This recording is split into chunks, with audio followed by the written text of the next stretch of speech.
Jangan investasi di mainan gitu. Apaan lagi tuh, Pak? Baru lagi kayaknya nih. Ini loh guys, ini adalah barang reissue, oke? Jadi di episode Coffee Shop Talk kali ini, gua akan ngebahas kenapa reissue.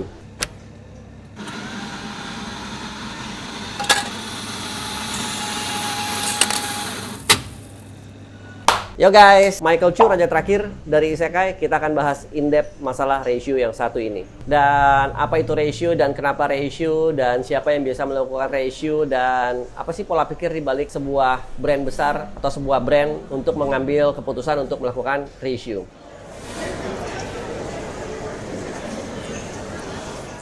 Reissue itu artinya dibuat ulang atau gampangnya dibuat dengan molding yang sama. Bisa dengan penambahan embel-embel, bisa juga tidak. Bisa juga ada perubahan cat, bisa juga ada perbaikan di segala macam aspek. Misalkan perbaikan sendi, perbaikan aksesoris, perbaikan box gitu. Bisa juga tidak sama sekali. Jadi reissue juga bisa dilakukan dengan keadaan sama persis 100%, tidak ada perubahan apapun, yang berubah cuma tanggal atau tahun pembuatannya doang. Nah, reissue itu nyebelin gak sih? Buat gua sebagai kolektor, enggak. Bahkan gue seneng. Why? Karena gue bisa mendapatkan mainan yang tadinya gue pengen tapi nggak bisa gue beli saat itu. Terus harganya mungkin udah naik, udah grafiknya udah tinggi gitu ya. Dan barangnya udah susah dicari, di mana-mana udah nggak ada. Di reissue. Nah, gue jadi happy tuh, gue jadi demen tuh. Kenapa? Karena gue jadi punya kesempatan untuk mempunyai barang itu. Tapi di satu sisi sendiri, reissue itu sendiri juga menjadi musuh beberapa pedagang. Why? Karena banyak pedagang yang nyetok. Pas harganya udah naik, ada yang nanya nih, ini berapa duit? Misalkan harga barang ini misalkan 1 juta nih ya. Terus karena barangnya udah lama, jadi udah 3 juta gitu kan. Terus tiba-tiba di reissue lah. Gara-gara di reissue, harga yang reissue misalkan jadi 1.350.000.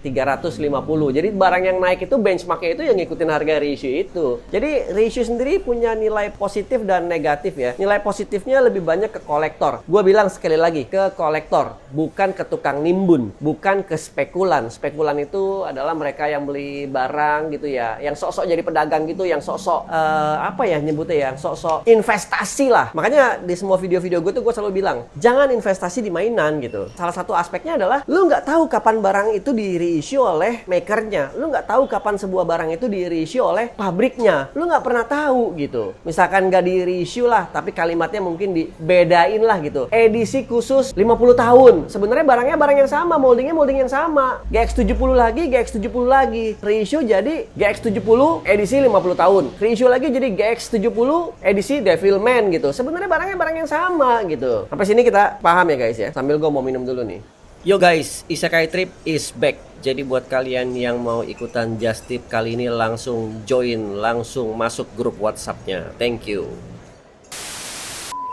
Nah, di satu sisi, reissue tadi yang seperti yang tadi gue bilang, reissue punya nilai punya dampak positif di kolektor, karena kolektor yang tadinya nggak punya kesempatan jadi memiliki kesempatan untuk beli. Di satu sisi, reissue punya juga banyak dampak buruk buat penjual, buat pedagang, buat spekulan. Tapi kalau buat spekulan gue nggak peduli ya, karena memang syukurin, ngapain spekulan di mainan. Kalau mau spekulan itu di emas, kalau nggak di tanah, kalau nggak di hal-hal lainnya. Jangan di mainan. Mainan biarinlah buat kolektor sama pedagang aja. Kalau buat pedagang ya, pintar-pintar lah jadi pedagang. Why pintar-pintar jadi pedagang? Nih gue kasih tahu. Bagai mantan pedagang, gue kasih tahu ke kalian. Gue sering banget dapat pertanyaan dari teman-teman yang ke Isekai, baik yang gue kenal ataupun tidak, zaman dulu sampai zaman sekarang. Pertanyaannya salah satu yang sering gue dapat adalah gini. Kira-kira kalau gue beli barang ini di reissue nggak ya? Oke, gue akan coba jawab. Gue akan coba jelasin ke kalian. Semoga kalian bisa ngerti. Mohon maaf sebelumnya kalau bahasa gue rada-rada menjelimet karena memang ini bahasan yang agak sedikit berat. Gini guys, yang namanya Bandai, gue sebut merek ya, most likely 90% kalau barang itu laku dan ada event dan ada tanggal-tanggal cantik, akan ada reissue. Contoh GX01 udah berapa kali? Contoh GX70 udah berapa kali? Contoh GX04 udah berapa kali? Dari yang cuma berubah warna, tambahin nomor, tambahin R. R tuh artinya renewal atau reissue atau apapun juga ya, lu bisa aja cek lah. Dari GX31 udah keluar 3 kali. GX31 biasa, GX31V, GX31 Respect Fold In Box. Udah terlalu banyak. Sampai barang-barang yang mereka bilang tidak bakalan di reissue atau high class-nya atau barang-barang premiumnya tetap di reissue. Contohnya apa? Ingat gak Metal Build? Reissue. Contohnya lagi yang lebih gila nih. Yang lebih gila ya. Ingat gak Bandai dulu sekitar 5 atau 7 tahun lalu. Gue lupa pastinya ya. Googling aja kalau salah ya, maafkan gue. Bandai mengeluarkan Metal Build Evangelion 01 warna ungu. Rame tuh yang beli. Di mana-mana pada beli.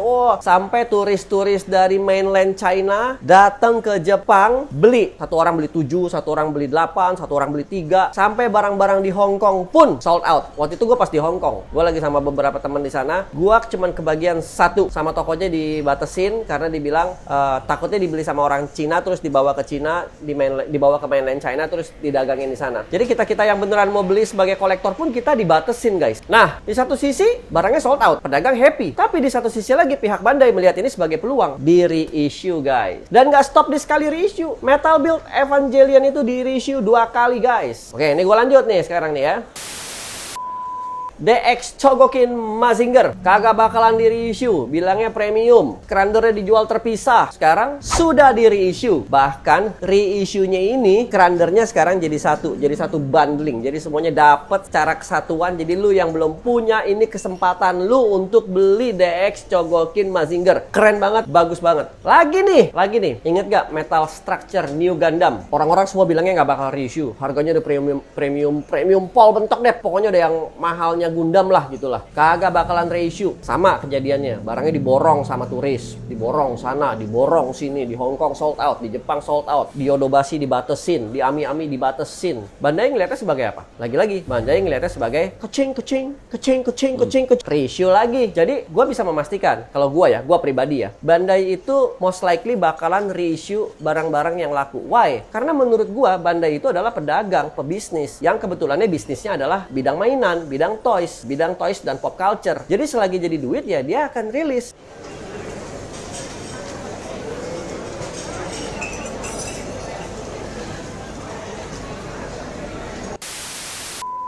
Beda dengan pabrikan-pabrikan lain yang memang jiwanya itu memang antusias untuk membuat sebuah produk yang bagus, untuk membuat sebuah produk yang memang keren, memorable. Juga kita harus pikirin gini, guys. Bandai itu kan sebuah pabrik yang sangat besar sekali, sebuah company yang sangat besar sekali. Dia nggak peduli masalah reissue. Why? Hanya sekedar untuk bikin scalper kelepek-kelepek, hanya untuk sekedar bikin scalper mati, hanya untuk sekedar bikin scalper kapok, dia reissue itu. GX01, Metal Build, Metal Structure, DX Chogokin. Lu bayangin teman-teman kita yang udah nyetok barang-barang itu gimana? Mau jual berapa sekarang? Udah waktunya kebuang puluhan tahun nungguin harga naik. Tiba-tiba dibanting, keluarin lagi. Nah terus teman-teman nanya, ada nggak? Sekarang kalau kita mau beli produk, apa nih kira-kira nih yang nggak reissue? Ada nggak sih? Gue kasih tahu jawabannya. Most likely, pabrik-pabrik kecil, pabrik-pabrik yang lagi berkembang, itu tidak akan mereissue produknya. Why? Ini gue kasih tahu. Misalkan nih ya, pabrik modelan kayak Sentinel atau kayak Adstrom. Mereka kan kecil kan? Untuk melakukan sebuah reissue, mereka harus ada minimum order ke pabrik di Cina atau di Taiwan atau dimanapun juga. Nah, minimum kuantitinya itu harus dipenuhi dulu,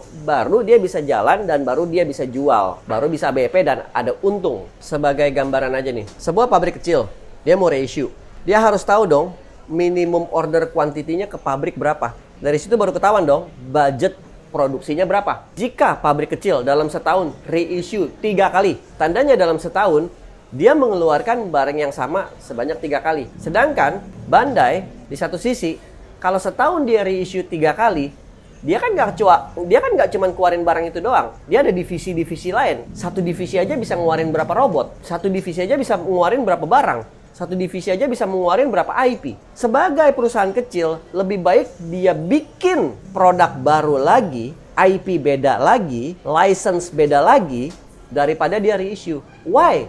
Jadi dalam 1 tahun, dia dapat banyak portfolio.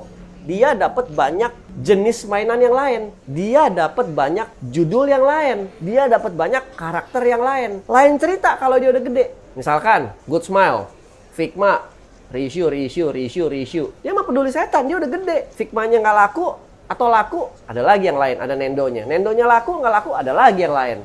Kotobukiya, nggak pusing dia. Bandai, nggak pusing dia. Dia mau reissue setiap tahun reissue Mazinger juga dia nggak pusing. GX01 reissue lagi nggak pusing. GX105 keluar, 106 keluar, 107 keluar, 108 keluar.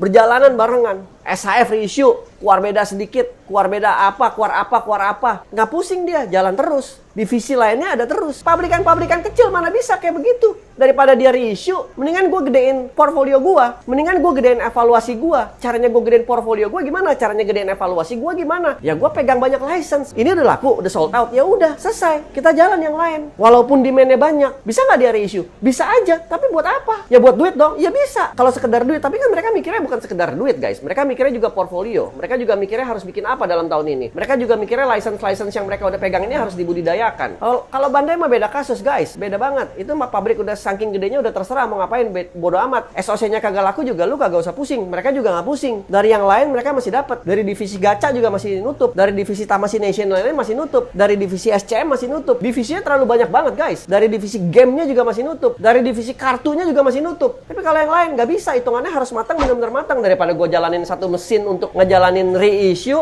yang belum tentu laku. Requestnya yang mau cuman misalkan 1.000 orang. Tapi kali jalan mesin harus 5.000 orang gitu. Yang 4.000-nya mau jual kemana? Beda sama Bandai, dia mau bodo amat. Kira-kira kayak gitu, guys. Jadi kalau lu tanya ke gua, kira-kira mana yang bakalan reissue? Jawabannya gampang. Pabrikan gede udah pasti di atas 80% pasti reissue kalau memang produknya laku. Itu udah rumus pasti. Why? Ya kapitalnya udah segitu gede. Mereka nggak pusing, mereka nggak mikirin portfolio, mereka nggak mikirin customer dalam artian nggak mikirin kolektor gitu. Mereka memang bukan kolektor, mereka pebisnis. Pola pikirnya adalah gini, mereka pebisnis yang kebetulan bisnisnya mainan. Kalau pabrikan-pabrikan kecil, bos-bosnya, desainernya, orang-orang di sana, diisi di sana yang punya kedudukan di sana adalah mereka-mereka yang punya nilai, yang punya pemikiran dan mereka-mereka yang antusias banget sama mainan, mereka yang antusias banget sama dunia ini. Jadi mereka juga nggak mau reissue karena mereka juga kesel mungkin. Kira-kira kayak gitu, guys. Setuju? Nggak setuju? Langsung tulis di kolom komen, ikutan ngobrol bareng sama kita sama-sama di sini. Berdasarkan ini, balik lagi ya guys, ini adalah insight yang gue dapat waktu gue masih sebagai pedagang. Gue sering ngobrol sama toko-toko di sana, sering ngobrol sama bos di sana, bos di sini. Ya kira-kira kayak begitulah. Jadi kayak lagi, sorry kalau gue salah, tapi ini adalah ilmu yang pernah gue dapat dan gue bagikan aja ke kalian. Semoga bisa menjadi tambahan insight dan masukan buat kalian buat membuka pola pikir dan ya gitu-gitulah guys. Jangan lupa di like, comment, share, subscribe segala macam. Terus Isekai lagi ada promo buy one get one sampai akhir bulan. Jadi yang mampir ke sini atau mau Gojek silakan aja. Oke, Michael raja terakhir dari Isekai untuk episode kali ini. Peace out.